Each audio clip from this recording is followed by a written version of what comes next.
Hello and welcome to the Health Odyssey podcast, episode 299. We are joined today, 299.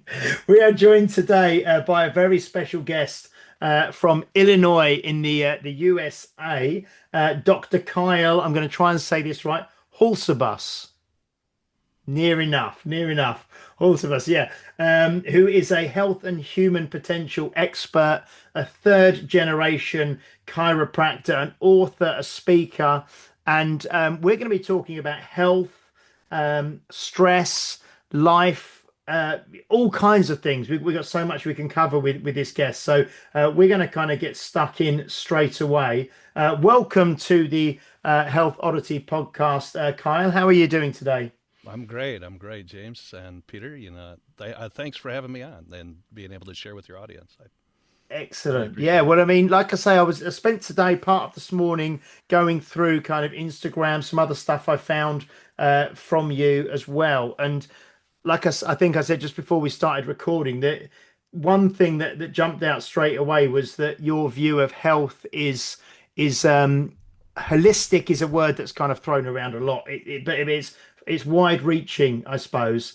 I mean, do you want to maybe start telling us just a little bit about Carl, about yourself? Yeah, like I said, you're a third generation Right. chiropractor as well. So a little bit about yourself and your journey in health and what you do, really. I tell a lot of people my story. I took the scenic route to get where I'm at.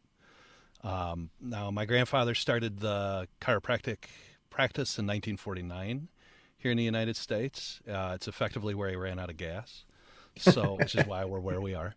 And at the time, it was illegal for him to be licensed in the state of Illinois here in the U.S. Some states had it, and if you went to Palmer Chiropractic School in Iowa, if you went to the school in Illinois, you could get a license. And he practiced for, I believe, 16 years, 13 or 16 years, without a license, illegally taking care of people until they sued the state for discrimination and won because they said, why would you license, one school over another? And so my family, not only have we been involved in health and health care, that also put us in sort of the forefront in many ways of really, patient advocates, professional advocates for the profession to get us licensed because my grandfather did a lot of legislative work. My uncle's done a lot of legislative work. My cousin's very involved in it at this point. There's many chiropractors in our family today. My dad and both of his brothers, my brother, my wife, cousins, their spouses. So we're all in it. But when I was a teenager, as many teenagers are, I absolutely said I'm not going to follow in Dad's footsteps. I have my own thing to do. And I was very much in love with the theater and acting on stage and literature and writing. And I went to school for that.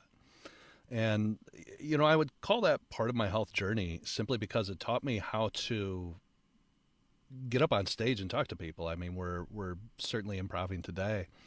And learning to act without a script, learning to really get up and share and storytell. And there's some very interesting thing in chiropractic where we talk about, it's really in one of the textbooks, how to tell the story of health. And it's stuck with me since my dad gave me the chiropractic textbook when I was 15 and I was reading it. And these little things have kind of gone on. And the other piece of that is my dad, my uncle, they have postgraduate degrees in chiropractic philosophy. And so I've had this philosophical sort of mindset and sort of input into my life since I was very young. And then I've studied philosophers and gone around the wheel on many, many different disciplines and first principles and things. So jumping into the theater, I had that. Studying English literature, I had that. I've turned that into a study of language. I've turned that into studying many different disciplines in many different areas. I've been overseas. I've traveled around the world. I left the theater. I wanted to be a professional writer. I've done freelancing. I've written novels. I haven't published any. But it's many people, short stories, articles for travel. I've done copywriting. I've done freelance writing. Traveled around the continent in Europe and all through the UK. I've encountered different cultures, and the interesting thing, what I find when I look back, is it's kind of like a quote I used from Sir Terry Pratchett, if you're familiar with him. And he says we don't travel to escape. We don't travel to, and I'm paraphrasing, we don't travel to escape home. We travel to encounter things so that we come back, we can see new home with new eyes, with new perceptions. Mm. Yeah. And traveling the disc world with Serteri is certainly one of those. But also seeing cultures, languages, uh, different aspects has been in. I've studied physical disciplines. My wife and I ballroom dance. I've studied Aikido, the martial art, Tai Chi and Qigong, and then chiropractic adjusting. We call it an art in chiropractic, to be able to artfully adjust the spine to remove interference to allow the body to self heal. And I've come to that. It was when I was living in Chicago as a copywriter and hanging out with a lot of Greeks that I realized I was spending a lot of time talking about health. People would ask me my opinion, and I didn't know how to explain it because I wasn't a doctor. But I had my good friend. He was having a lot of problems. I found out later a great deal of problems. But he has to see my dad, and I said my dad's 2 hours away, but we can find you somebody closer. He goes, no, no, no, no, no. I trust you. I'm going to trust him. And so he figured out how to go see my dad and got help and kind of saved and changed his life. And then I was working on trying to write and sell health products because I had health background for copywriting, for marketing stuff. And I kept calling my dad going, this doesn't make sense. Like, why would you take a pill when you can get adjusted? Why would you take a pill when you can just eat food? Why would you? And he goes, you know why you're having a hard time? I go, why? He goes, because it conflicts with your knowledge and knowing of health. Would you just please go get the degree and become a doctor? And I said, great. So I did. And I brought my communication skills, my physical arts background. I met my wife. She's added into different stuff. We've come out, and then I've studied many different disciplines. I've studied human behavior. I've studied comparative religion, comparative sciences, philosophies, and just added all that in. And everything, especially when I started to study Anglo-Saxon Old English and Beowulf, that's where it really like jumped out for me, where I go, this is where these words come from. This is really fascinating. And my whole view of health now is, it's not a new view. I would say it's a relatively old view, because health is an unchanged Anglo-Saxon word that's come through. The Normans didn't crush it out when William the Conqueror came through. The Danes couldn't get rid of it. The French, the Latin introduction, we still say health, we still say wealth. And health means a state of wholeness. Mm. Way So more than holistic. yeah, yeah. So that's yeah, like I say, that's a word that it's thrown around, kind of a lot, isn't it? But so this is really interesting. You almost try to actively get away from the family, the history of the family and everything. But you kind of came back to it. But Like obviously Michael we Corleone in Godfather 3, Exactly. just when you thought you were out. Yes. Yes. Compare me. But but obviously you came to it, like you say, with all of this other wealth of experience and traveling and all these other flavors and the art and all of that kind of thing that you said. So I mean, can you just tell us, because I know that chiropractic it is very well established in America and is a big in the UK. We do have chiropractors here, but we also have physiotherapists and osteopaths, and it certainly. kind of everyone gets kind of lumped into one kind of I suppose the same kind of bucket, if you like. So traditional kind of chiropractic, if there's such a thing, like you said, your grandfather was teaching this or practicing this from like the 1940s. I mean, can you just for a couple of minutes just tell us what the actual history is of traditional chiropractic and the kind of philosophy behind that? Is that possible? Absolutely. Yeah. Even real briefly. So chiropractic was founded as a philosophy, science, and art, and it is a philosophy, a science, and an art. In 1895, the same year that Röntgen discovered X-ray, in Davenport, Iowa, and he by Dr. D.D. Palmer, and he was, now we call him a magnetic healer. And people think today, they go, oh, he used magnets, and no, that's not like the guys doing the magnet machines. He was doing more esoteric stuff, probably, where it would be, sort of magnetically connecting with you. A lot of, we would call it law of attraction stuff today. That was the type of healer. So he was studying, and there was a lot of people in the 1880s, 1890s. That's when stills had started osteopathy, and which got swallowed up by medicine. But what Dr. Palmer was trying to find was the cause of all disease of mankind, and he was looking at what they called tone, not in a musical sense, but more, think tones in your muscle.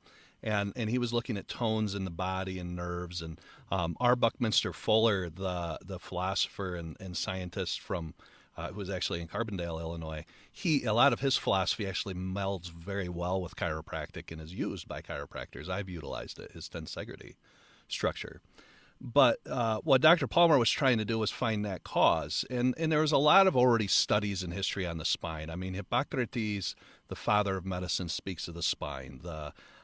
Even Thomas Edison at the time was talking about how we're going to help people without drugs and surgery. We're going to be able to find the root causes of these things. This was not an uncommon thing he was trying. Well, he had a janitor in his building by the name of Harvey Lillard, and after a discussion with Harvey had said 17 years previously he had fallen off a ladder and he'd landed and he'd hurt his neck, and when he had it there was a loud pop in his neck and he'd lost his hearing in one ear completely. And so what Dr. Palmer surmised was, he said maybe a bone in your spine actually went out of place and impinged on nerves, because we had a good study of anatomy then. And maybe if we just move it back in place, it'll take pressure off, and that should restore function. And by sheer absolute luck, I would say that was true. And he had no x-rays. We had no scientific knowledge. He just kind of found a lump in his neck and he moved it. And it probably wasn't very pretty. They didn't have nice chiropractic tables back then. But he moved this, and Harvey's hearing came back in his ear. He said, I can hear the horse carts going by on the street outside, and I haven't heard those. And his hearing restored. Now, and I would say that was a magnificent miracle that the organs of his ear weren't dead after 17 years and could get hearing back. But that's really how he founded it. And he was, and then they started to explore, and then his son joined him later on with other stuff, and Dr. B.J. Palmer, we call the developer. They started to study this whole thing in the spine, and they found that there can be misalignments in the spine. They can have impingement on nerves. It's not really always physical. Without delving into a lot of different electromagnetic and scientific and anatomical stuff, the very simple way is that we find that the bones misalign, they put pressure on nerves, and the brain then is not able to communicate at 100% to the organs. The organs are not able to communicate back information from outside 100% to the brain. And so stuff starts to get missed when you adapt. And then over time, like anything else we don't maintain properly, it breaks down. You get symptoms to give you signs that something's not working right. So what a chiropractor's main objective is, and we've very much developed the science in the last 100 years, 130 years, what our main objective is to assess your spinal column, look for misalignments, adjust them, not brain them out and put them in, but actually give a specific focused adjustment to the areas to remove any type of pressure or impingement on that communication system, to restore communication and connection, to allow the body to work at 100%, adapt and heal and restore. We don't really, I don't heal back pain and neck pain. I adjust segments in your spine to allow the brain to recognize what's wrong and how to deal with it.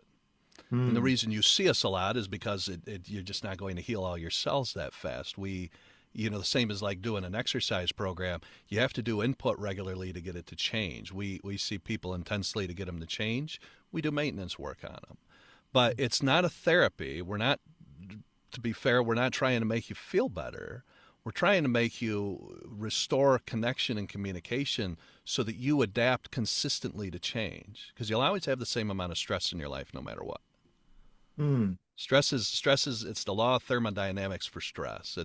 There's a net amount of stress you always have. It just shifts in form all the time. That was Does that make something else sense? that was, yeah, no, that makes perfect sense. And one of the things I read earlier in something from you was about, there's a lot of, and this is something I wanted to, we've talked about it a lot on the podcast before. There's a lot of talk nowadays about stress, anxiety, and there were these words like almost like the word holistic. Words get thrown around and they almost kind of lose the meaning because they get used so frequently.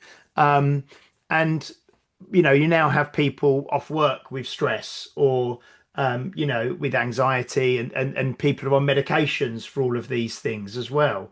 Right. Far more people probably now than ever before. And one of the things that you'd written down was why managing stress may be the wrong goal, because everyone's trying, like you say, trying to manage stress.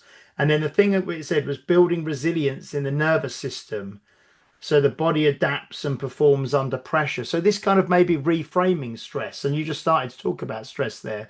So I think that would be really interesting well, it's really interesting for me, really interesting for everyone. But it's just possibly a discussion around stress and what it actually is, and maybe reframing that. Is that possible? Well, let's look at it this way.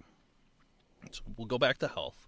Mm. Health is an old English word, right? And it means a state of or condition of wholeness or whole being, right?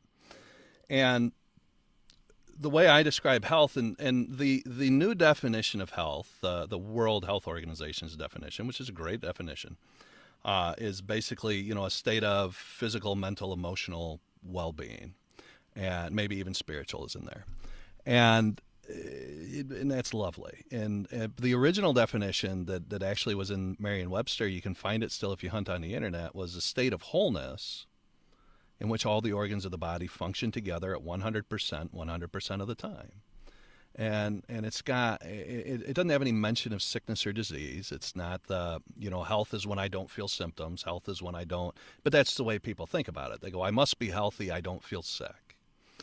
But really that's got nothing to do with it. As I tell a lot of new parents, I go, your child got a fever and had a little digestive stuff when they began teething, because that's what the body needs to do, is raise the temperature. It's going to have a break in the immune system. It's already preparing. And or if it eats a bad food and it throws up, or if it's got a little colic and it throws up, that's a healthy response to whatever's going on. But we don't look at that. We go, oh, symptoms bad, no symptoms good. And then you find out, the guy that runs a marathon and he does great, and he's like, oh, he's so healthy, and then he drops dead because his heart stops. And you go, wait a second, but he was so healthy.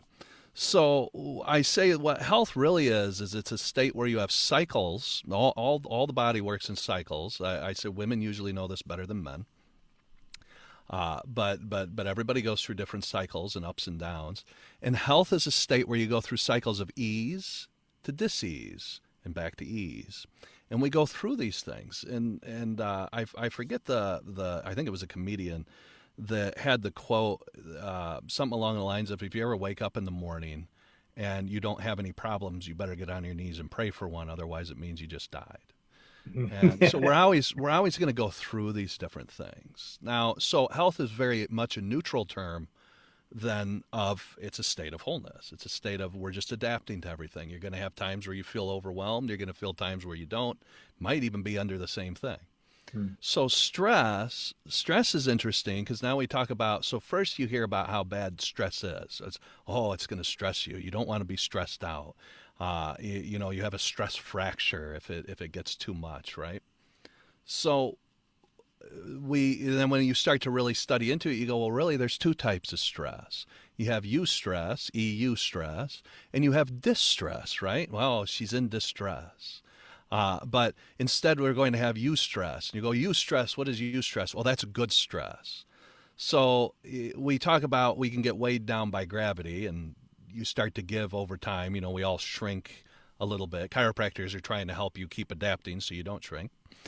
And so we go, well, so that can put you into distress. But at the same time, if I send you to the space station and you have no gravity for a year, as some of these cosmonauts and astronauts find out, you can go into distress. Lack of gravity can be a bad thing, because gravity actually keeps your bones healthy.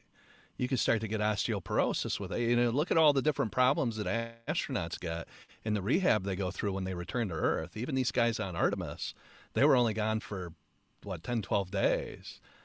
Their body, was exposed to radiation. It was lack of gravitation. It didn't have an electromagnetic shield protecting it as well. as the Earth's going to provide, and so they have a lack of stress is stressful. So we changed your stress. We just transformed it. It's still stress. They didn't lose it by leaving Earth. So we look at that, and I really look at it and I go, well, that's interesting, because what the human brain and society seems to want to do is we go, okay, well, doc, what's the good stress and what's the bad stress? What do I want to find and what do I want to avoid? And I go, none of it, because it can go either way depending on how you're looking at it. It's that whole, which side of the coin are we looking at today?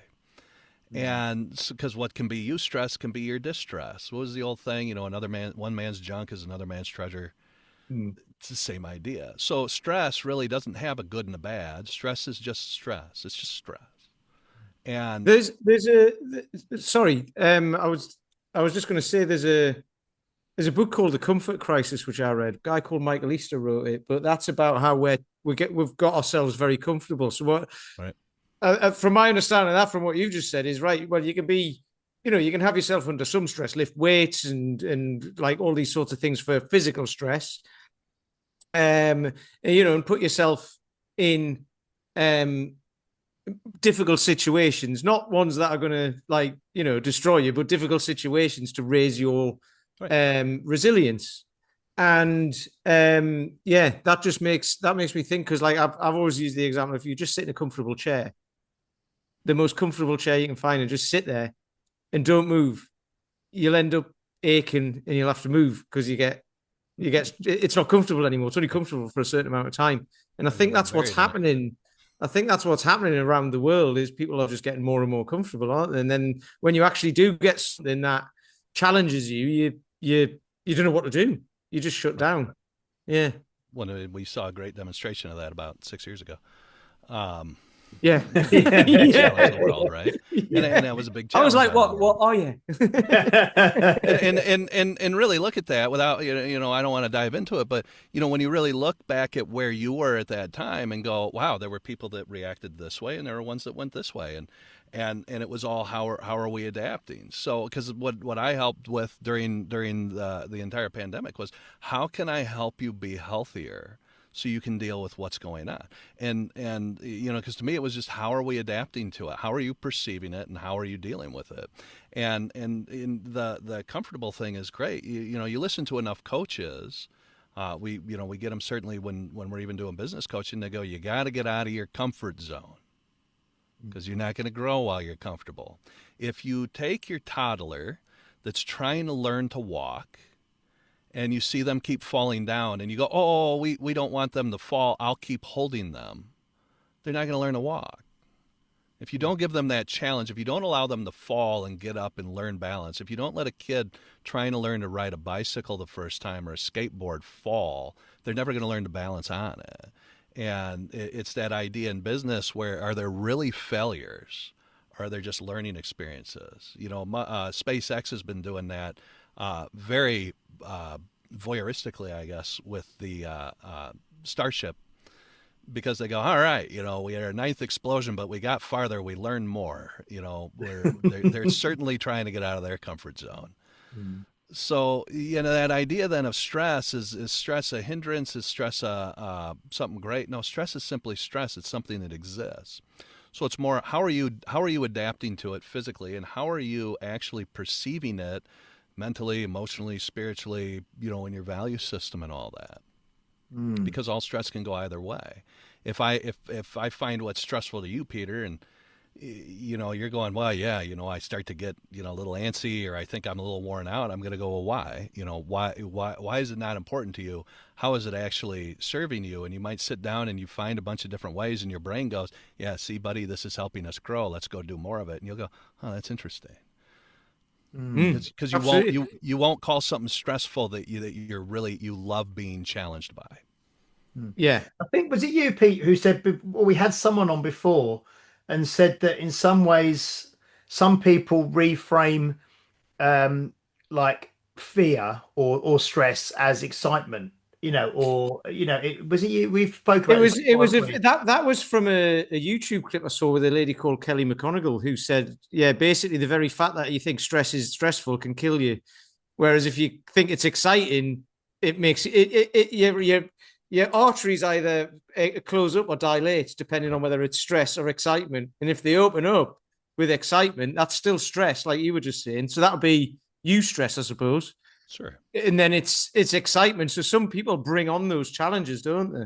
But what I've also said in the past as well is when you talk about getting out of your comfort zone, there's obviously nuance to that, because some people go, right, I'm going to go and run a marathon, or I'm going to climb Everest, where the comfort zone is like this big. So what they need to do is just go out. here and go for a walk or something like that. So yeah. Well, that's and that's my 40 over 40. So the 40 tips that I have in there is when we were putting them together, they go, no, you gotta, you should be doing half hour. And I go, no, I'm going to do 4 minutes. I'm on these things, and I want to make them very, very simple to do, because it's hard to get out of that comfort for people. It's a routine. It's a protection. And some people go, I want to do it, but I don't. You go to the gym and everybody's going, all right, good, we're going to be in the Ironman in 3 months, and you go, well, hold on, I'm going back home to my bed. But some people say, I want to take control of myself physically, and I'm going to go, great. I want to teach you to breathe. Just take some deep breaths. Just get in touch with your body. Worry about that. Don't worry about anything else. You know what? Next week we'll talk about walking. Next week we can talk about doing weird exercise and that. And I wanted to give things that way outside what anybody else was giving for health, because health is not physical. It's a state of whole being. It's not your body is doing good. The definition I gave worked on the body, but that's parts and function. I can put that anywhere. And I can put it in your business, your relationships, wherever. So I created 40 different things. And people ask why 40. I said that was kind of arbitrary because we were working off 40 years of age. But it was a lovely, stressful challenge for me to come up with.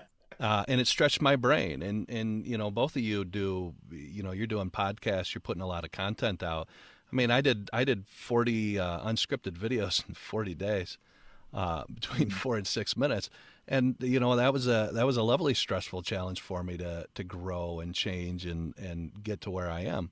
But I came up with odd little things. I mean, number 40 is swallow your pride, and people don't realize that. Why is that 40? I go, because I think that's the most difficult one on the list to do. Yeah. But you can't believe the benefit in every aspect of your life if you can swallow your pride and listen a little bit. And I know that from personal experience. So, And I think so. Some of them, I know, because I sent a couple of things to Pete earlier and said, "Oh, this guy's really on our wavelength."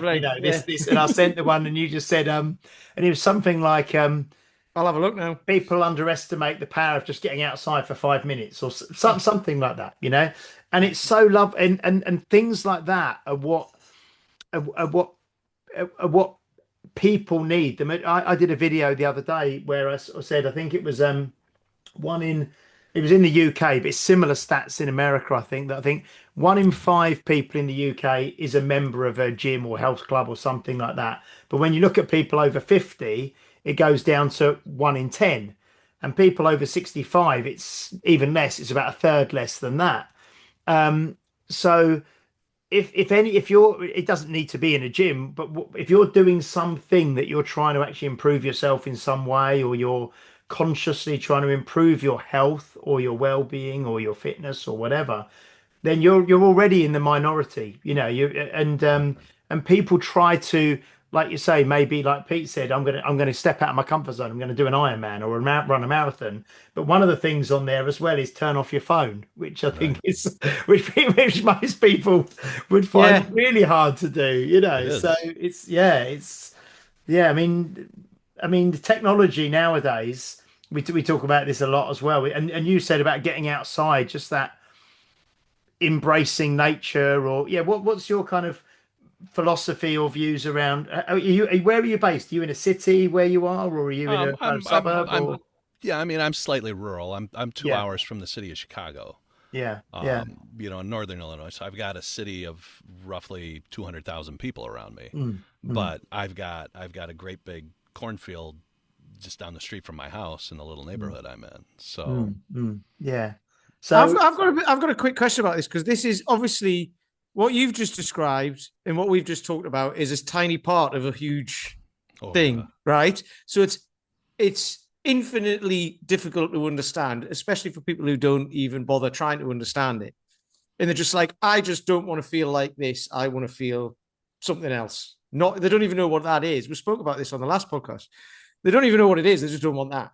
But do people need to understand it, or do they just need the tools, the 40 at 40 or whatever, to just get on with it? Because in my experience, and this is just me, I try to understand things, and then I just go, do you know what? I'm just going to do it. And then you start to understand it anyway, because trying to explain it takes away what it actually is as well. Because putting something into words then kind of it dulls it, because everyone's experience of whatever they do is different. So right. That's why I think when you get analytical people who want to understand stuff, but that also holds them where they are. And then you got other people who just go, well, I need to know why I'm doing it and what's going to happen before I even start. And it's like, well, that's where you've already failed, because just start now. It doesn't matter what it is. Just do it now and on you go. So what do you think about that? Is that true? Do people need to understand it, or can they just use the tools, not understanding what they're for, and still get the result? You know, I used to have a quote before I moved here, painted on my wall, and it was by Goethe, Johann Wolfgang von Goethe. And I can't remember the entire quote off the top of my head, but effectively at the very end, he goes, you know, whatever you can do it and begin it now. Because the moment you begin it, providence is going to move too, and it's just going to start to go.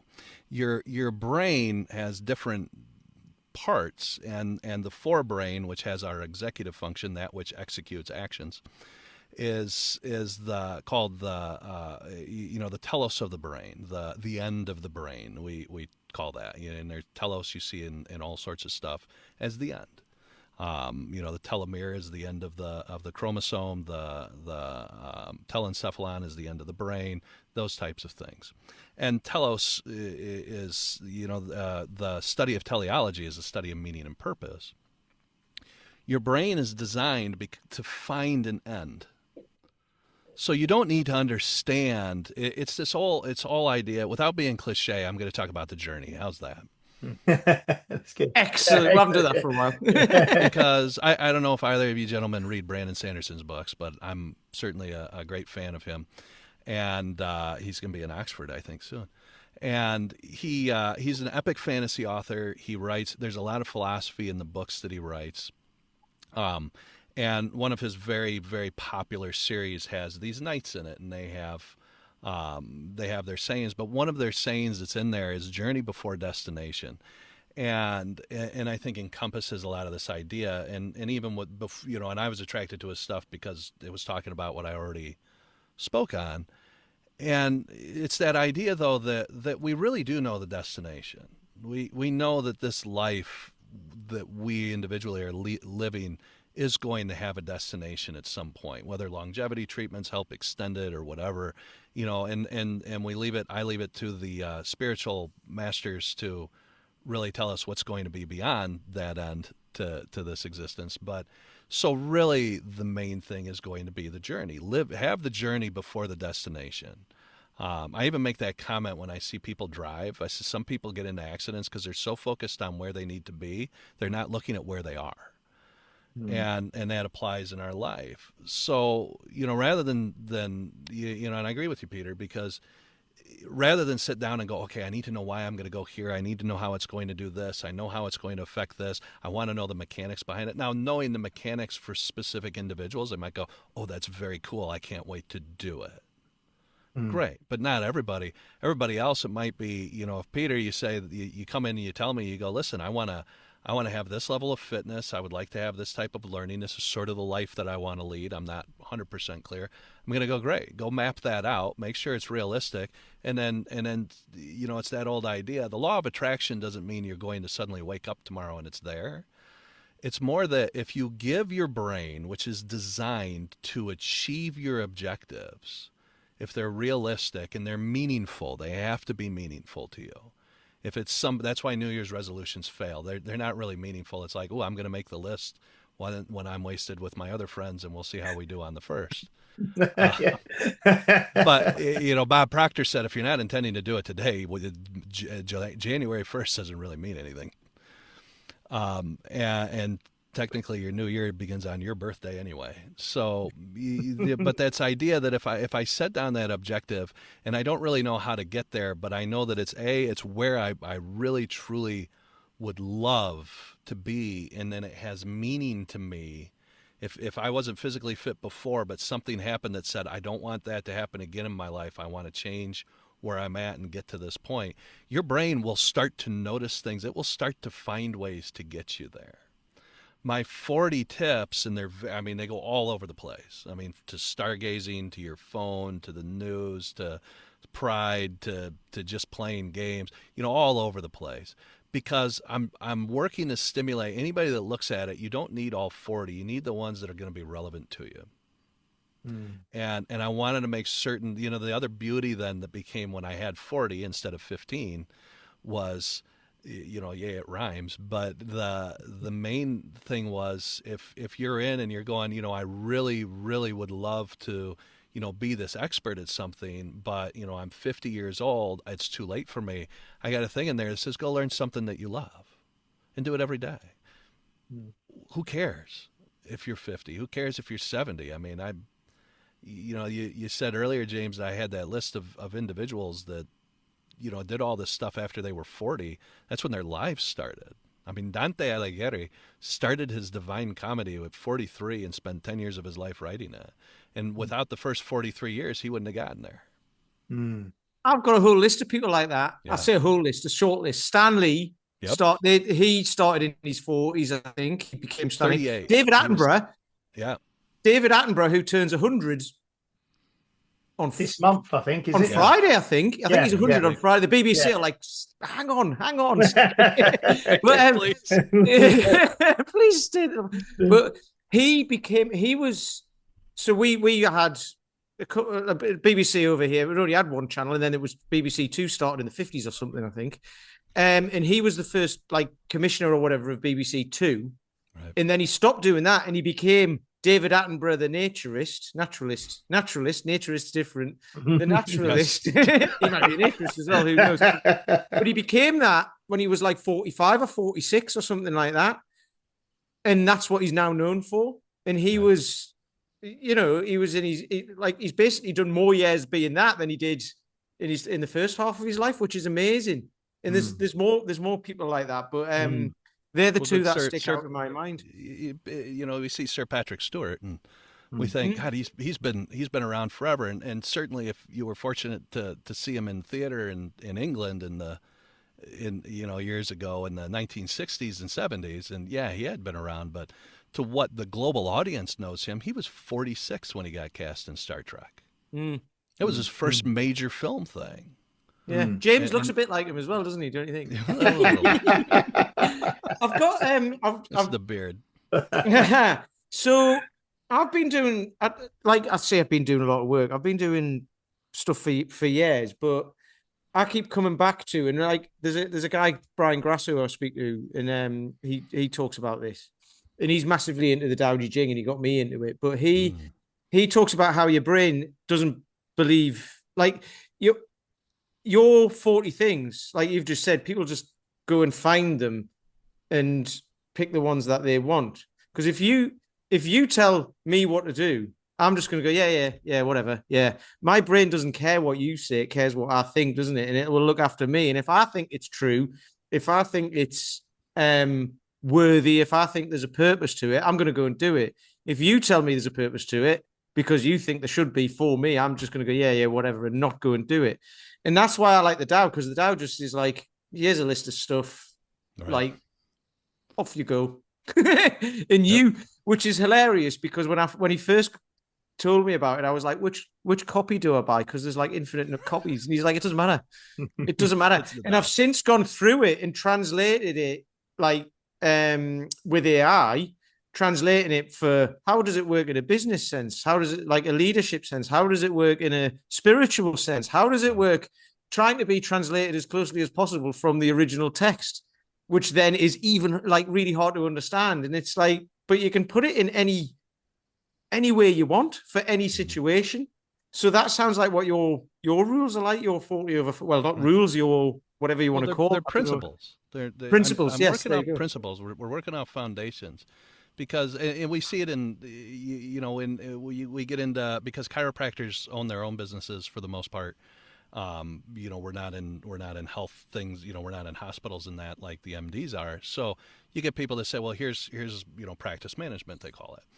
And a lot of them say, this is the way. These, you got to follow these 8 steps. You got to do them all the time. And if you don't do them, you're going to fail. And I'm going, then why does that work for me? Because, you know, like you were saying that you got out of the other book or from one of the other guests that you had on, what works for me can't work for you, because you're not me. You're you. Have you ever studied any of the writings or philosophy of Bruce Lee? Yeah, I did a lot when I was younger. Yeah, And, yeah, and he yeah. and he talks about his Jeet Kune Do, right? Mm. And he talks in there about reaching the highest level of Jeet Kune Do, and he goes, "But you can't do that. Only I can do that, because I'm Mm. Bruce Lee, and this is my highest level. If you're going to reach your highest level, it's going to be your version of the Jeet Kune Do, because you can't be me. If you try to follow my path, you're going to hit a plateau. You're going to fall. You can do the Mm. physical disciplines and stuff, but you know, which is probably why it's not this massively taught martial art like Mm. Taekwondo and all that, because suddenly it became no, this is your path. You here's your principles, go." Mm. Mm. And I wanted to do that when I speak to corporations, when I'm speaking on stages and to individuals. I go, I'm going to teach you principles. You want me to tell you what to do, but I can't tell you what to do. I can only show you the principles. We can sit down and figure out how these will apply in your life and wise ways to use them. If I'm a master of the Tao Te Ching, I can sit down with you, Peter, and go, all right, here are ways I suggest you start looking. But I'm Mm. not going to sit down and go, Peter, do it this way, or it's going to fail. Yeah. Mm. It's a bit like the 40 over 40 is to become a creator rather than a consumer. Right. And that's very much, you're actually encouraging everybody to become a creator of their own way and their own health, I suppose, and their own life, aren't you? Because like you say, everybody's different, everybody's circumstances are different. So Some yeah. people's definition of health is not physical. It's having a beautiful, long-lasting relationship. Mm. Some people's definition of health is having a lot of money. Yeah. But some is creating a beautiful business. Some is helping. I've known people that they don't want to own a business. They would love to help you build your business and be with you in that business, and you know, effectively an employee. And I go, well, there's nothing wrong with that. That's not unhealthy. That's you don't want the headache of running the business, and you still want to help I'm learning a people. thing about business at the minute of you can try and build something that, and you can have it in your head, right? This is what I want it to be. But then when you get started, it's not going to be that. It's going to be something different because there's customers involved and all of this. There's many moving parts, lots of other people involved. And I actually tell this to, so I've got a walking group that I do, and I'm trying to build it out globally. But that's the ultimate goal. But I talk to the people every time we're out, and I'm like, I can't decide what this is going to be. It's on you, but not you individually. You as like it's like a moving organism now, and I'm like, it's going to become what you want it to be because I can't control it now. There's too many people involved, and I love that. It feels really nice, and that's it. The thing is, it's outside of my comfort zone, and it's scary. So every time I go for a walk, it's a little bit stressful. It's just leading people around and showing them things, and going for a Now walk in the there's countryside. expectations. But it's stress. It's not stressful as it used to be, but it's stressful. I wake up in the morning, I'm like, right, this has got to be good. And it's interesting because I love it, but I get stressed by it, which is will be well, I get excited by it, I suppose. So Mm-hmm. yeah, it's really interesting. So that thing about like I said, like again, people need to understand it. They want to set a goal and move towards it, and it's like, well, you can do that, but if you keep it rigid, it's going to feel harder than just saying right. And like you said, enjoy the path towards the goal rather than the process. Yeah.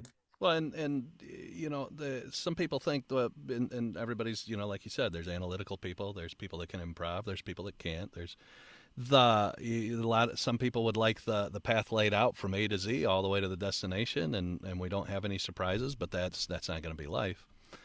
Mm. And we go off on these tangents. You look over and you go, "Ooh, that's really interesting. I'm going to go over here, or I'm going to go over there." The way I give an analogy of that, then, in sort of where we, like we talked earlier about, the anxieties and the stresses, and how do we know, like when do you go to the chiropractor if you always have these misalignments? And I go, well, it's not so much that you have them, because every human being with a spine has some misalignment. I can tell you that for certain. And it's more a matter of, are they getting so far gone over here that now we're having all these symptom stuff is interrupting your journey, and or it's really giving you a feedback to say, we're going the wrong way. You started to wind way off the path. Let's start to wend our way a different direction, and you may go the other side. The path is not stray. And even in life, when you start to go, when I just had a discussion with somebody recently in my office that said, I hate getting up in the morning. But I'm worried. Do you think, maybe I'm too young to retire? And I go, you hate getting up in the morning and going to this job you've done for 30 years. Why do you think it's too soon? I Mm. go, yeah, there's probably some wise plans you want to put into place before you jump into that. You don't want to walk in tomorrow and go, I'm done. But you suddenly, you got to recognize that your body and your psyche and your spirit and soul are giving you feedback to say, buddy, we're going down the wrong path. We either got to figure out if we would love, what reasons would make us love to still be here, whether it be money or fulfillment or a different position, or we just got to say, cut the ties now, take our retirement, and go figure out what we want to do with the remaining years that we're here on the journey. Mm. And That, it's sort of, it's being able to listen. It's being able to sort of look at ourselves objectively rather than, oh my God, what are we going to do? That's anxiety. This is great because you it was when you said about cycles, things go in cycles, and it's like seasons, Right. years, decades, days go in cycles. You wake up and you go Your to blood sleep goes in and you get cycles. hungry. Everything is in, it's like mesocycles and macrocycles and all of these things. And I love that because yeah, I mean, so life does, human life does, because it's, winter, summer, all of that. Business goes in cycles because you have to start Mm, out that's in the right. winter phase and then you harvest and all of that.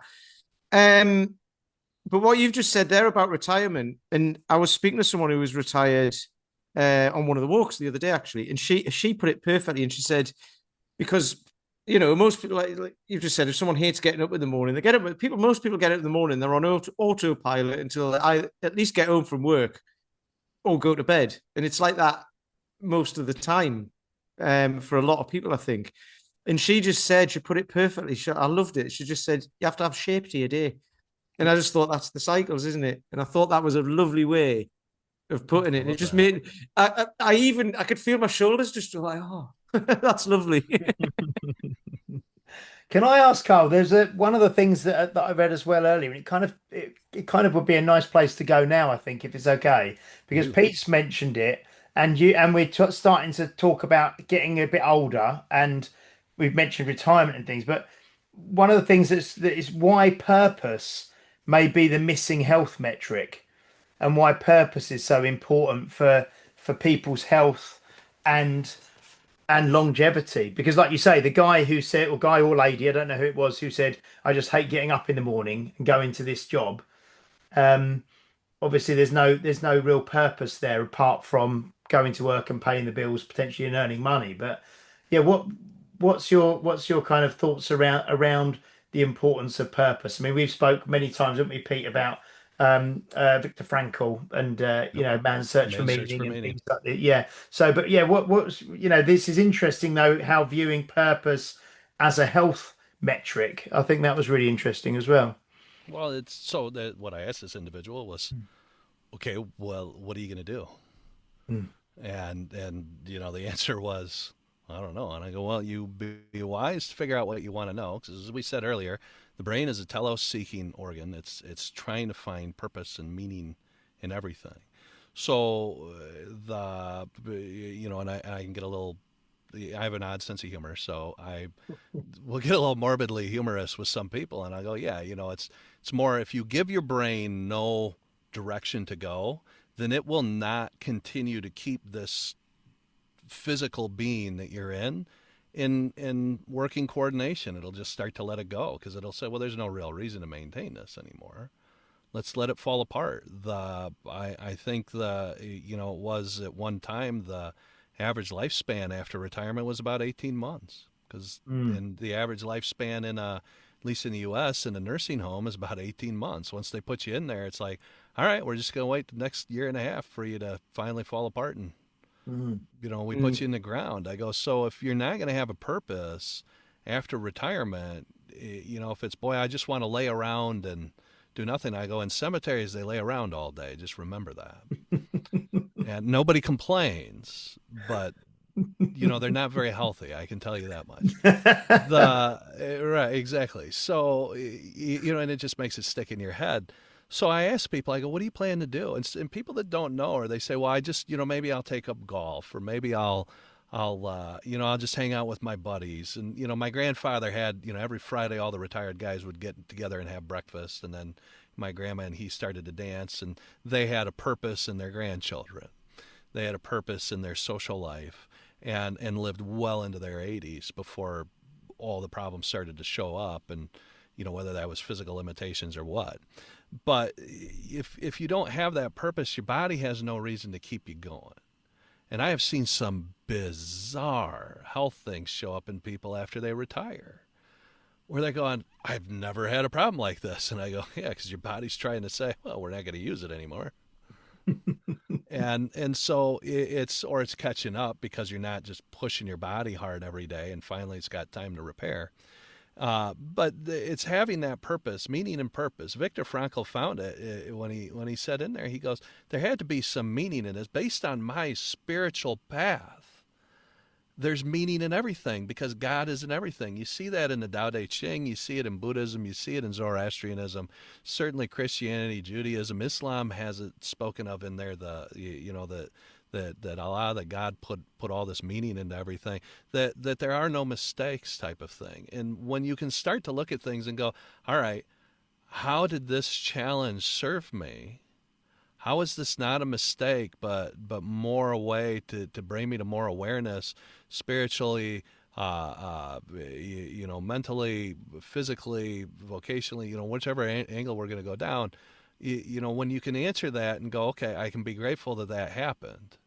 And trust me, if Viktor Frankl can do this in Auschwitz, yeah, nobody can tell me they don't have the strength because that I think was a test of an ability to find gratitude in things beyond many people that have lived in the last century or so. There was a lot of that, but I read the old philosophers, Giordano Bruno that was burned for his beliefs by the Inquisition. He wouldn't back down. He goes, hey, you do whatever you want to me. There's meaning and purpose in my life, and even if you burn me, that's going to persist, which was true. So purpose, losing purpose is, that's the great killer of humankind.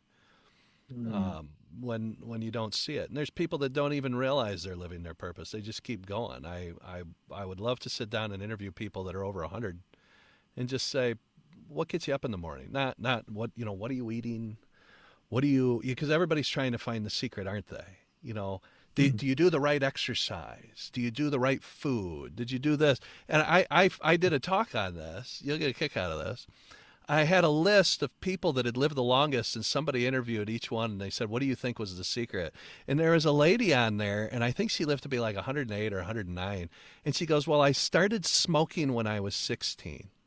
And I've smoked 2 packs a day ever since. I think that's why I've lived so long. Yeah. And I go, I can't argue with that. You understand? We've said this before on the podcast. I think it was probably me because it's come straight into my head. That I said, like, whenever they interview people who are over 100, it's never about like, oh, I did stretches in the morning. It's always like, oh, it's a glass of whiskey at like 4 o'clock in the afternoon or Yeah, something like that every day. yeah. It's always, and they just let themselves be happy. That's what it seems to be. Well, Yeah, they're fulfilled. yeah. They're fulfilled. And I mean, I just had a member of our practice passed away recently, and I remember talking to his granddaughter and talking to his family, and even talking to him, and he goes, "It's not up to me when I go. I'm just here to live." He goes, so he wasn't afraid to pass. He wasn't afraid to die. There's so many people going, "Oh God, what do I got to do to?"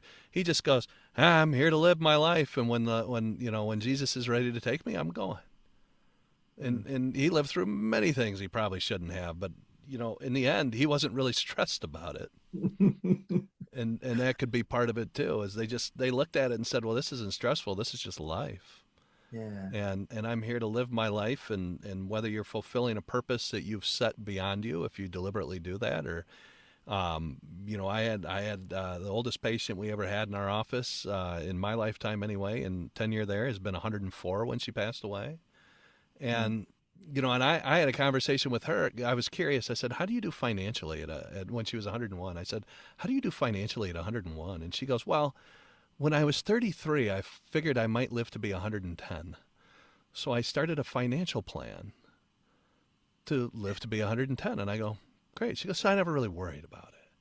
And I go, "What keeps you going now?" And she goes, "Well, I've got to see all my great grandchildren get married. I went to all their weddings. I've danced. And she'd come in with a backache and she'd go, 'You better fix this. I'm busy. I got stuff to do.'" She never waited around for anybody to come see her. She went and did things, and she had stuff to do. And my grandmother was that way.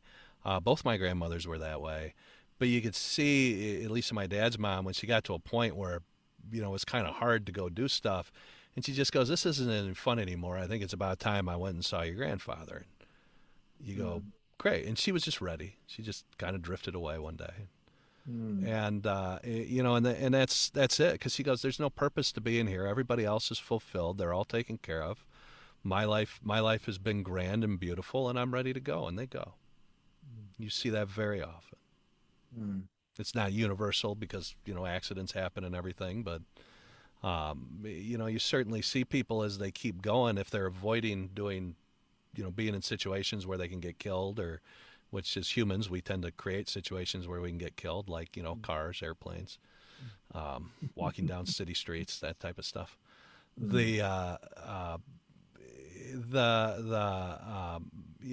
the most part, these people that keep going and going, they have great fulfillment. And there's no modern day, everybody only lived to be 35 in the 1500s. I go, that's not true.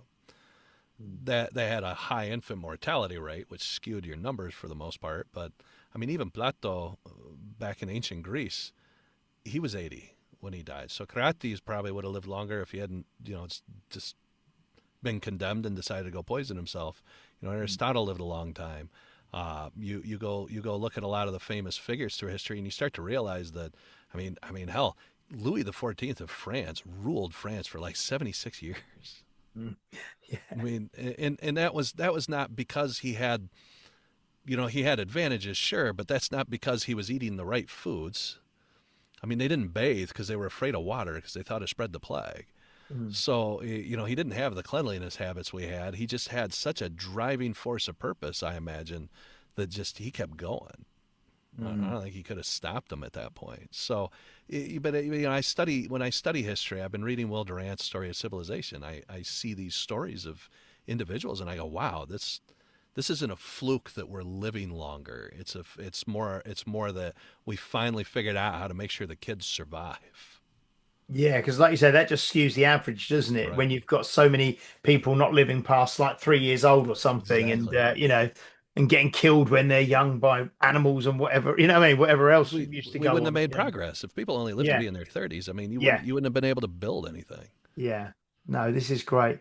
Honestly, this has been so interesting, Kyle. It's been fantastic.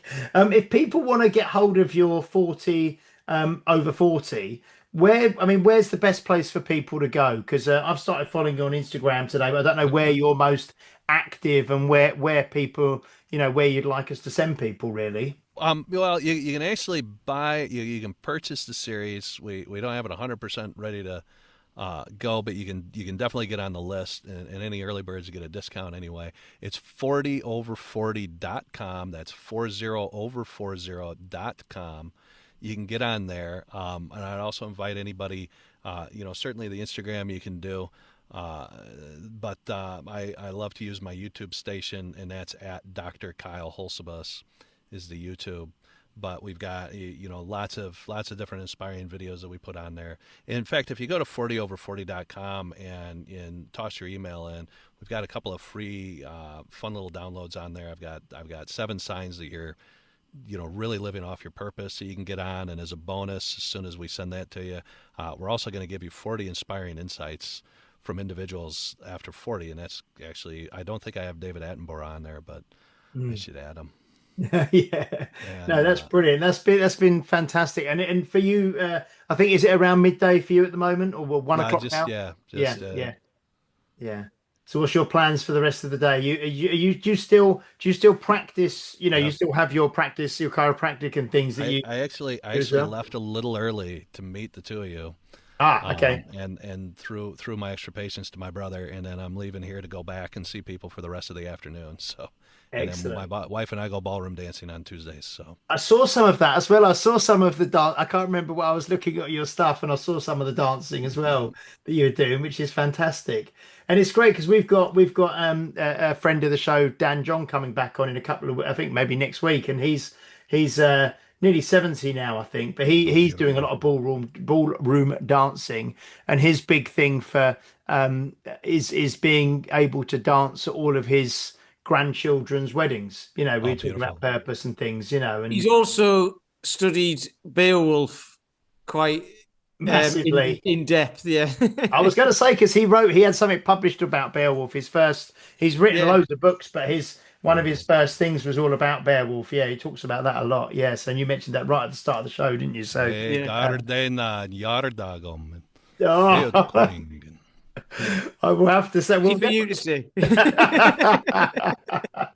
brilliant. Thank you so much, Carl. That Oh, was an absolute pleasure. I knew, like I say, I messaged Pete earlier and said I'm really looking forward to this one this evening. So yeah, really lovely to meet you, and hopefully we'll maybe catch up with you again at some stage in the future. absolutely. But I've got the feeling we could talk about loads of stuff, and yeah, that was really lovely. So thank you so much. Well, thank you. I Brilliant. appreciate you both, and thank you to everybody that's listening. I appreciate you taking the time. Brilliant. Thank you so much, everybody, for watching or listening. Please do like, share, subscribe, leave a review if you're watching or listening on a platform that allows you to do so, especially Apple Podcasts. And do give us a subscribe on YouTube as well. We will be back next week with episode 300. So, yeah, we've reached a big 300 milestone there. So, we'll see you then. Thank you so much, Kyle. Brilliant. And thank you so much, Mr. Peter Lant. Thank Yeah, you. they've That was both great. nodded. They both nodded. And Thank we'll you. see Thank you you. next week. Okay. Bye bye.